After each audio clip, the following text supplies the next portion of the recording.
Hello বন্ধুরা, সকলে কেমন আছো? আশা করি সবাই ভালো আছো। এসো আজকে রেসিপিটা শুরু করা যাক। আজকে আমি তোমাদেরকে একটা ভাজা মশলা রেসিপি বানিয়ে দেখাবো। আমি কি কি ভাজা মশলাতে দিই সেইটাই তোমাদের সাথে আজকে শেয়ার করব।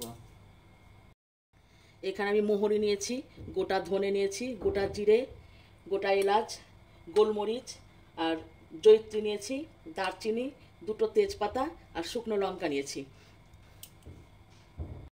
আমি গ্যাস ধরিয়ে একটা কড়াই বসিয়ে দিয়েছি। ওই কড়াইয়ের মধ্যে আমি এই সমস্ত গোটা মশলাগুলোকে আমি দিয়ে দিচ্ছি।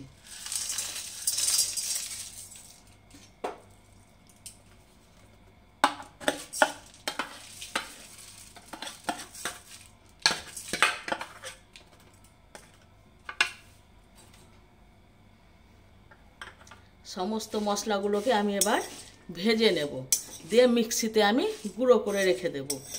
এই মশলাটা বন্ধু অনেক রান্নাতেও কাজে লাগে। আমি একটু বেশি পরিমাণেই করে রাখছি।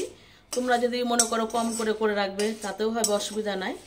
আমি একটু বেশি করে রাখছি কারণ এই মশলাটা অনেক রেসিপিতেও লাগে।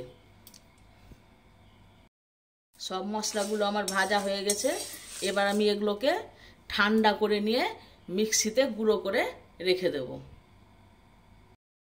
সমস্ত মশলা ভেজে আমি অন্য পাত্রে উঠিয়ে ঠান্ডা করতে দিয়েছি। ঠান্ডা হয়ে গেলে তারপরে আমি মিক্সিতে গুঁড়ো করব।